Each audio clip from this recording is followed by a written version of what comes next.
Heart check muna tayo, heart check. Have you ever compared yourself with others and thought, at least I am better than that person? And minsan, hindi natin namamalayan, we are measuring our goodness in comparison to the mistakes of other people. What if I tell you that attitude closes our hearts to God? In today's gospel, Jesus tells a story that might surprise us. A tax collector and a Pharisee. We know that the Pharisees are respected, they are religious, and the tax collectors, they are considered sinful. But when it comes to prayer, the prayer of the Pharisees, he said, God, I thank you that I am not like other people. They are greedy, they are dishonest, they are adulterous, or even like the tax collector. But the tax collector's prayer is, God, have mercy on me, I am a sinner. You know what God said? It was the tax collector who went home justified before God.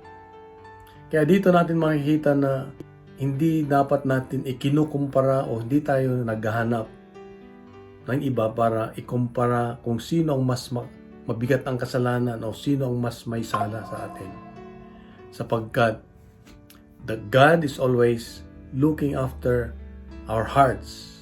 Tinitignan niya lagi yung laman ng puso natin.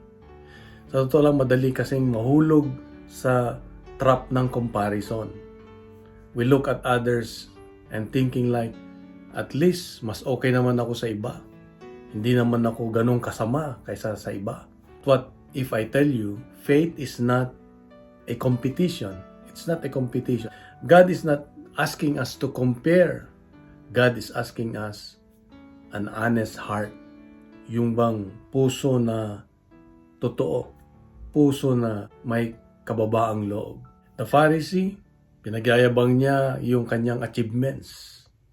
But for the tax collector, he trusted God's mercy.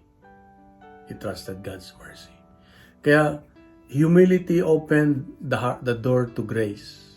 If our hearts are closed, sarado, hindi makakapasok ang grasya, ang biyaya ng Diyos.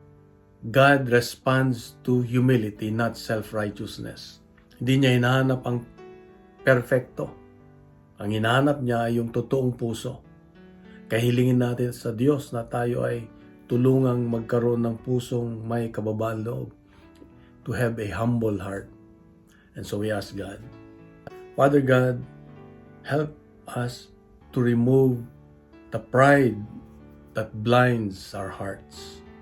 Help us to see ourselves with honesty and humility. Teach us to rely not on our goodness, but on your mercy.